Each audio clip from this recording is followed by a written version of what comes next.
Greetings and welcome. This is Art Bailey, international DJ and MC, live on this auspicious occasion where we're finding Jah Lenn and his Traffic Harmony Band performing at the 1043 Room on East 43rd Street in the Windy City, Chicago, the capital of reggae music. We want to welcome him and send out enough respect to the Sec and his Check My Vibes promotions. You got to tune it in, www.checkmyvibes.com. We're right here live with Jah Lenn, and we're going to find out a little bit more about the man, his music, and his mission. Yeah, Room 43. That's where we are.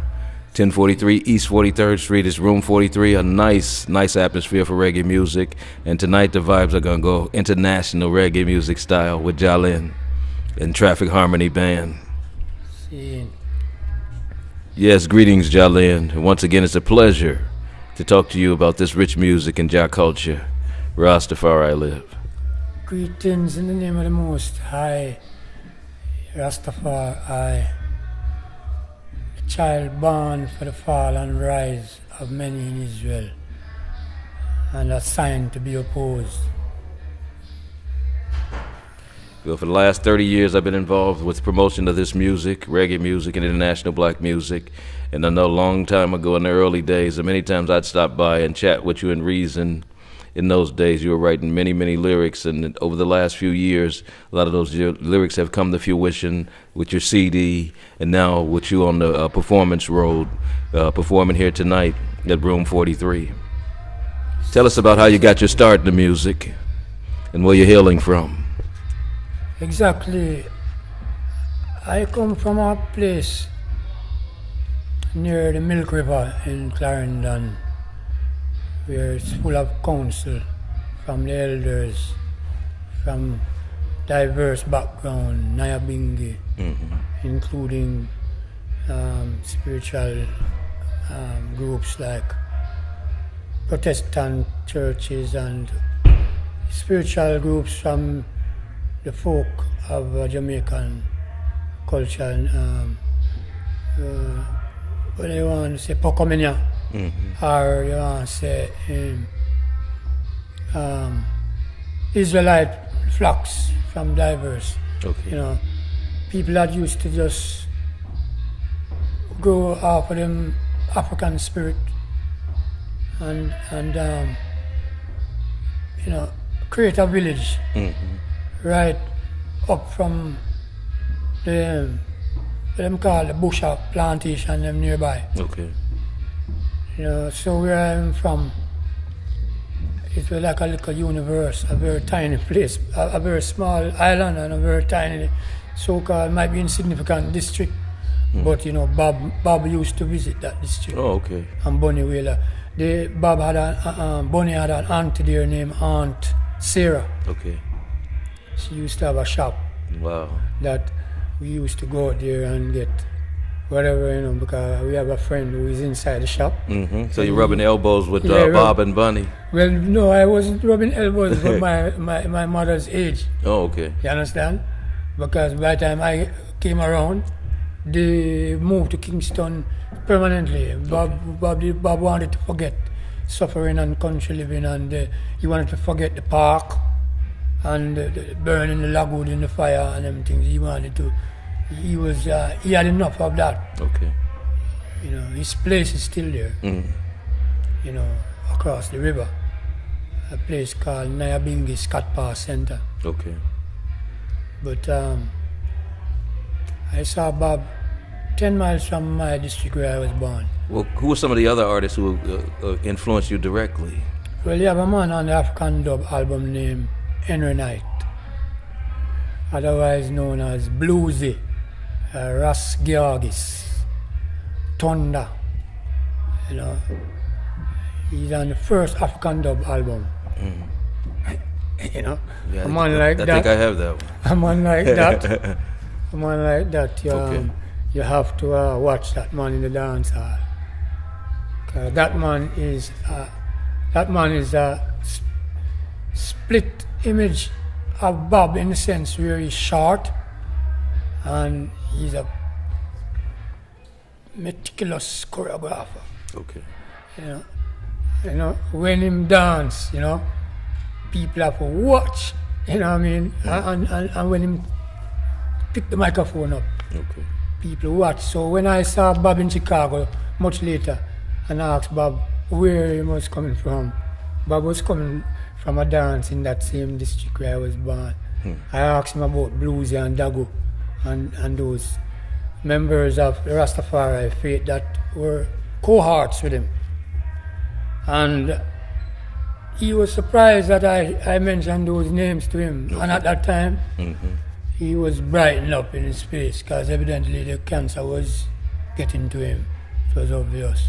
But the message of those brethren, he just radiated health and spoke freely about, the center I asked him about. I said the center I heard was in his name in Scott Pass. And he said, yeah, he sanctioned it, and he asked me, I asked him how was the dances in the area there. He said, yeah, he was just coming from one. I cannot imagine what he was hearing in those dances back then. Right. Because I had been away for about 4 years before I saw Bob. Let's talk about your Rastafarian faith and how you've taken it to the next level and become an Amharic teacher. Yeah, well, as you see here, this is room 43. Yes. And there are Amharic numerals, and, well, this is room 43. In Amharic. In Amharic. Why the Spirit wrote that instead of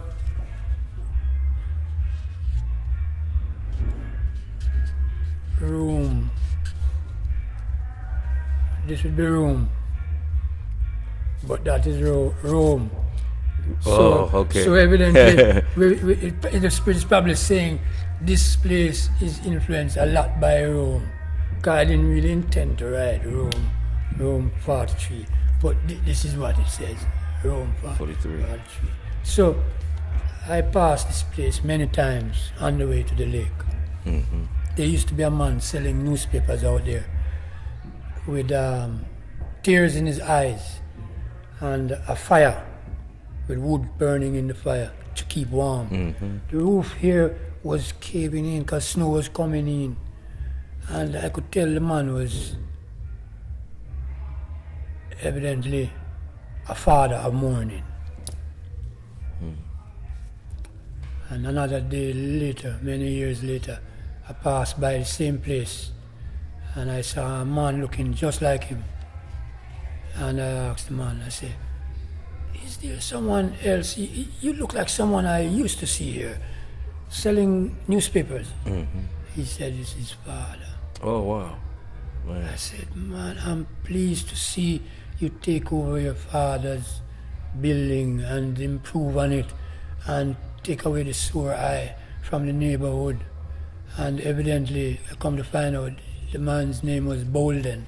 Mr. Bolden, and his son, Mr. Bolden, Norman Bolden. I explained to him that I am a reggae artist and he has a nice place here and you could put some reggae music in it. Oh, okay, so this is how the whole opportunity came about. This is how it took many years before he finally called me to perform here. To perform. Yeah, it's April 5th, 2012. You can't make it tonight because we're here already, but it's being captured to share with you to let you know to come later, April 26th. Check myvibe.com. Yeah, it's a spiritual warfare, but they can still make it here. Yeah, tell us how important is it that we maintain and uphold this culture? Pardon? How important is it that we uphold the culture of Rastafari as a person who journeyed to Ethiopia?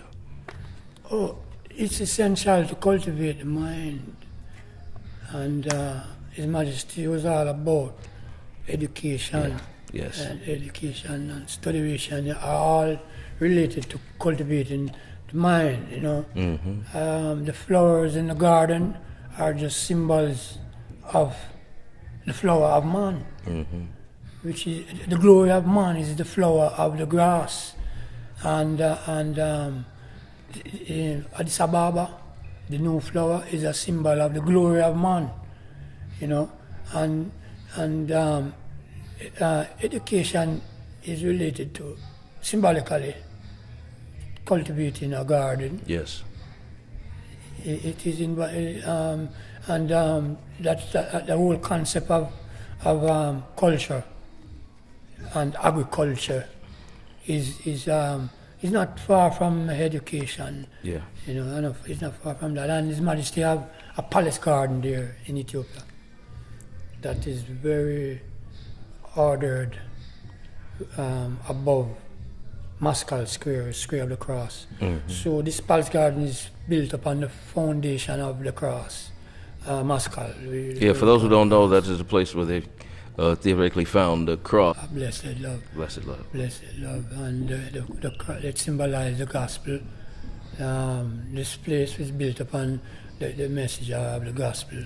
And it was the story of a queen, right, who prophesied where the cross would be found. Yeah. Elena. Yeah. Elena. She found it, if I'm not mistaken, she found the cross, the Mascal, at there's a place in Israel where she found the cross. Yeah, they were supposed to light a bonfire and follow where the smoke would go. Well, Mascal Square is where the bonfire is kept every year. Okay? Right.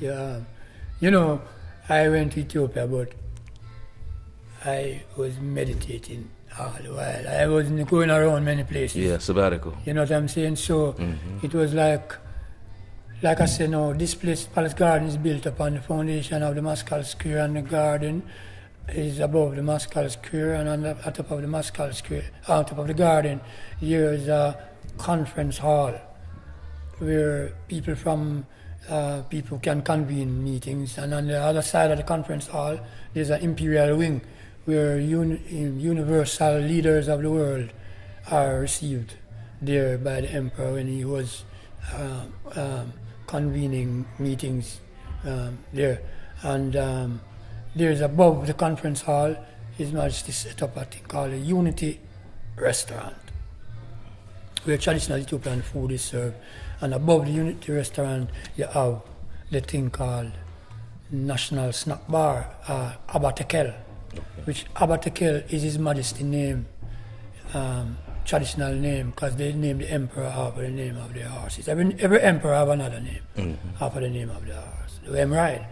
And Abatekel Snack Bar is on top of the whole edifice. So the whole thing is symbol that unity and confidence are the results of education, the results of cultivating the mind. Mm-hmm. So yeah, what new projects are you working on? How can we assure that the youth maintain and get this culture?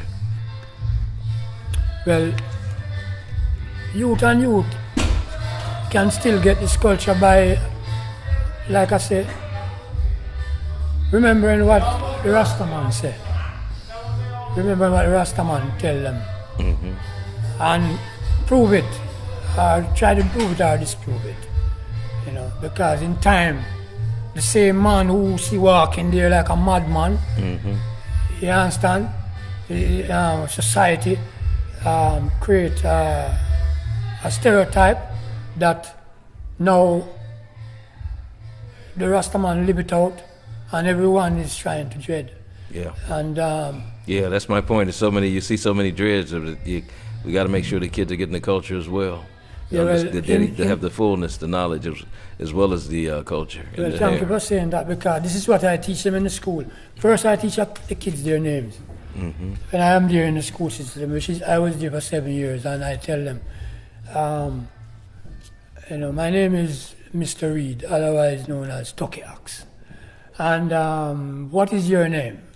And so I get a roster of their names. Then I write their names in Amharic, because I am sharing with them something that is hidden about the intelligence of Ethiopian civilization. Now, when I'm done with that, and many years after, they might see me on the streets here, and Mr. Reid, you remember you were teaching, right? I said, yeah. Well, can I touch your hair now? I said, well, yeah, you can touch my hair now. But why can't I touch your hair when you're in school? I said, no, because there's a different protocol. And I don't like kids to touch my ear, grab up my hat, or try to mimic me. Or try to heckle. And I'm not there for that. Right. I'm there about discipline. But when you see me on the street, you can always call me and talk to me. You understand? Because actually, the dignity of His Majesty is inviolable and His power indisputable. And those things, when you follow His Majesty, you tend to try to carry yourself with a certain dignity also. Yes. There's a place for everything. So I would tell the kids, stop the violence. Stop the violence. Because there is a reconciliation method where you can have 5 people on a reconciliation committee where if 2 people are in an argument, 2 kids are in an argument, 1 kid can choose one member from one background, the other kid choose a member from another neighborhood, and then they can choose a second member each from a different neighborhood. Constructive conflict resolution. Okay, right now we're going to welcome in Brother Anton, who's sponsoring this promotion tonight. He's going to tell us a little bit more about the band backing up you tonight, Traffic Harmony. Yes, well, one thing about Jah Lenn and Traffic Harmony, first, it's unusual to find a band that play custom Rasta roots reggae. We did a show in Rockford a little while ago, and one of the bands that opened up the show, one of the leaders of the band came up to me and said, I never, in my experience, seen a band play 2 hours straight original music. And I thought, like, we got something here. We just have to make people know about it more. Get it to the because public. most bands play cover tunes all the way through, especially in Chicago. And we have a unique band. Sometimes Jah Lenn is like a conductor, and sometimes you find a band with different pieces where it's like the United Nations on stage. Right. And that's why the Traffic Harmony, International. to harmonize it and bring it together, Right. Under the red, gold, and green is a beautiful thing. And you'll see that tonight, that the way that you have the Ethiopic sound there, you have Middle Eastern sound coming in, you have the Ethiopian sound by way of Clarendon, Jamaica coming through, and you have I even heard a little juju sound in the you warm-up, have on the sound African check. American brother on the drums and I all heard of I heard the that African harmony. influence, like and the Fela. red, gold, and green is bringing the harmony to all of the different. So you're gonna hear original, custom, roots reggae tonight, and whenever you hear Toki Ax, Jah Lenn, and Traffic Harmony. So much wicked legislation, not the people them are balling. Jah come with liberation, I tell you. Joy cometh in the morning. Joy cometh in the morning. Joy cometh in the morning. I and I just toasting till the wee cool hours of the morning. Weeping may endure for a night long. So long, so long, so long. Come on down, help me to sing the fun song, the fine song. Weeping may endure for a night long. So long, so long, so long. Won't you come and help me to sing the fine song, the fine song. Weeping may endure for a night long. So long, so long, so long. Won't you come and help me to sing the fine song, the fine song.